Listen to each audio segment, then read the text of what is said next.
So lately I've been on a quest to reread stories that I kind of missed out on when I was younger. A lot of popular series that were around when I was in their target demographic just kind of passed me by, and so I've been wanting to reread them. The first was Percy Jackson. I read that kind of towards the end of high school, beginning of college, and I really enjoyed it.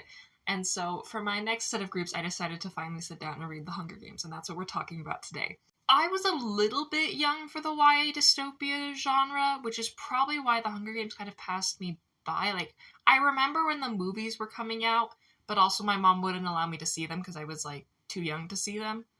Not that I really cared to see them, but, like, you get the idea. While I haven't read a lot of YA dystopias, I have watched a lot of retrospectives on several of them. The general consensus that I've kind of gathered is that most of them suck, except for The Hunger Games and, a few others. But it was kind of one of the first, and it was also one of the best, is kind of the consensus. I read the first Hunger Games about a year ago. I really liked it. I wasn't sure what I was going to think because neither of my siblings really enjoyed it.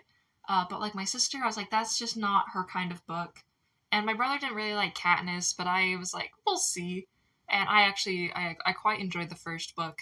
I went into it with a lot of spoilers, because for a while there I thought I was never going to read it, and so I was just embracing all the spoilers. I don't think it really took away from a lot, so spoiler warning, but also, like, these books have been out for over a decade. So, anyways. But, like, I knew Rue's death going into book one, but that was kind of really the only spoiler I knew, other than, like, Katniss taking Prim's place in the games. But it didn't really ruin it. In fact, I still found Rue's death very heartbreaking. And honestly, like, the anticipation of, like, when we first meet her compared to, like, when she, like, knowing that, okay, like, Katniss is getting close with this little girl and that she's gonna die soon, it actually, like, kind of upped the stakes a little bit for me. One of my favorite parts of, like, all of the Hunger Games is Peeta. I think he's a really interesting character, and I think there's a lot of depth and layers to his character. I feel like we really saw that in the first book as well. And maybe I feel this way because I read Shatter Me right before I read this series. And it, like, literally was driving me, like, okay. There's a lot of similarities in the relationships in The Hunger Games and Shatter Me, but The Hunger Games does them, like, well. I have a whole video on it if you want to watch, but I really did not like Juliet and Adam in Shatter Me. Their whole thing is that, like, well, we met when we were in school together, but we never actually talked to each other. And now that we've met again, we're all over each other. And I was like, you guys literally haven't had, like, a conversation. What's going on? Whereas, like, Katniss and Peeta kind of has a thing. They have the interaction with the bread when they're younger, and they also knew each other in school, but, like, not really. But unlike Juliet and Adam, where they're just immediately all over each other, the two, like, build a friendship and, like, have, like, a emotional connection as well. Also, low-key, Adam has the personality of a slice of bread, whereas Peeta is the boy with the bread.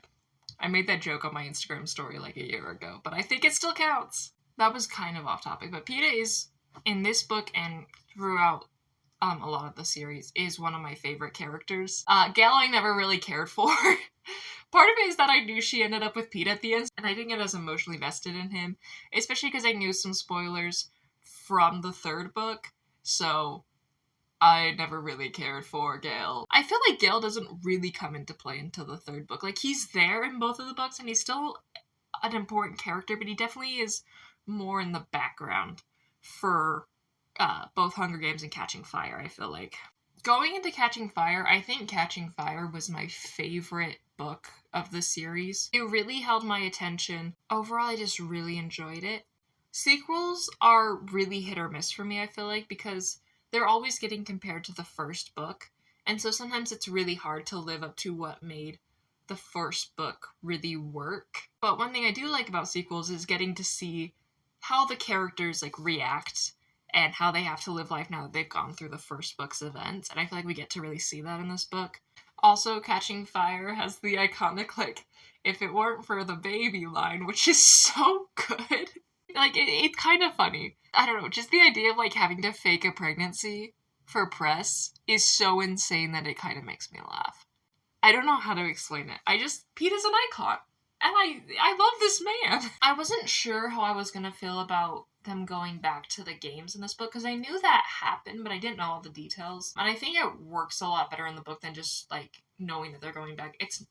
It feels more deliberate, because the whole thing is that it's, like, the quarter quell, so every 25 years there's, like, a special thing added to the Hunger Games. So in this one, it's that previous tributes from every district are sent to the games. Like, we never know for sure, but it's kind of alluded to that they specifically said that that was the quarter quell, and it's kind of implied that President Snow specifically made that the quarter quell in order to get back at Katniss. And this is also, like, where we start to get, like, the beginning of the rebellion and, like, all that sort of stuff. What I'm trying to get at is that it didn't feel like she was just like, well, let's just do it again because I don't know what else to do.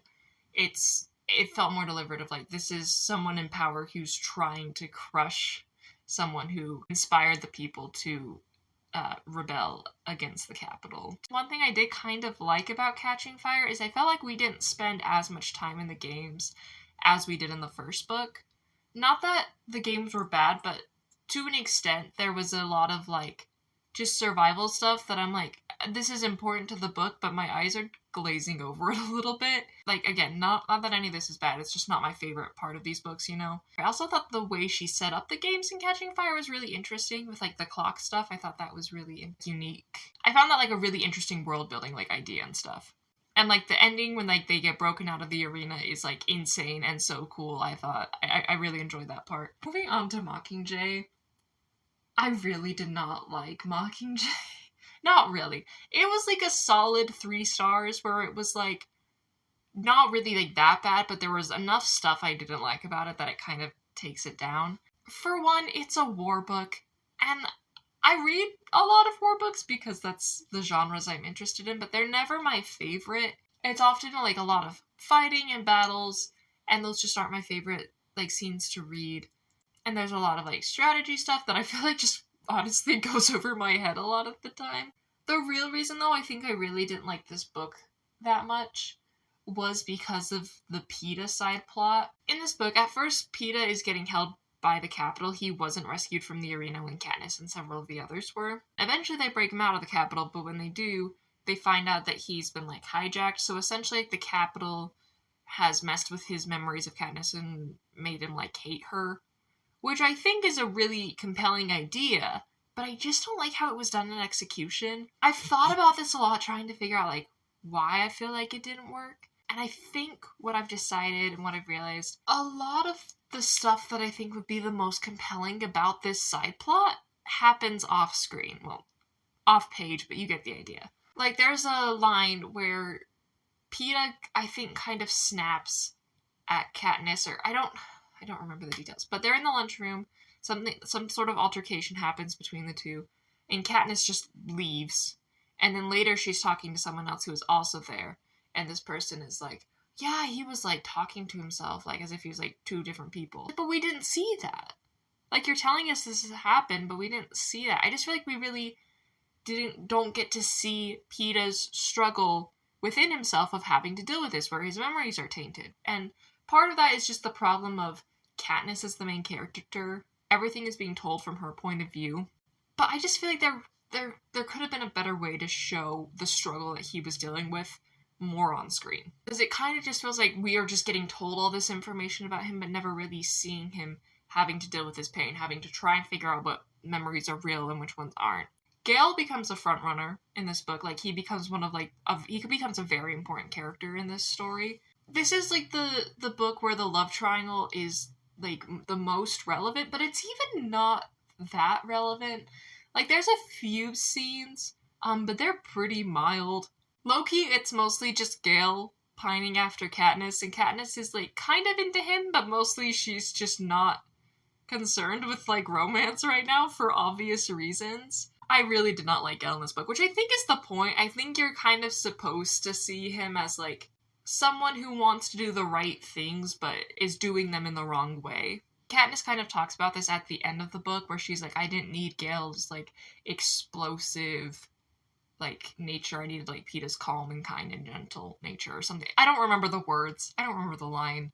But you get the gist. Even though like this is the book where the love triangle is the most prevalent, I like that it's not that prevalent because I hate love triangles. But I felt like it was pretty alright in this book. Oh, another thing I really liked about Mockingjay is I really liked Finnick. Like, he was a character in Catching Fire, but similar to like Gale in like the first couple books, he wasn't the main focus. Like, you kind of got to know him, but we like really get to see his character shine, and we get to learn a lot about his character.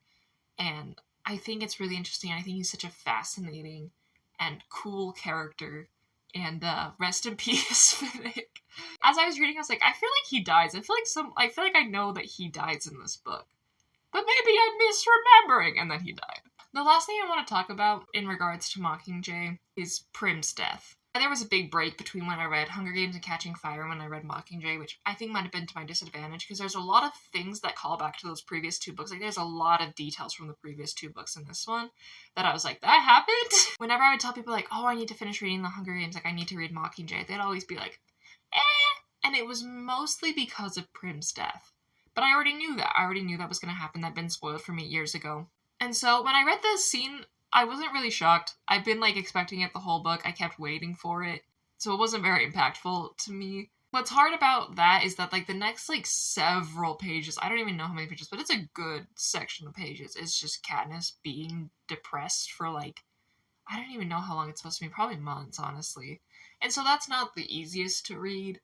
And in general, a lot of Mockingjay is just kind of Katniss being miserable. Which, like, makes sense story-wise, but that doesn't mean it's always the easiest to read, you know?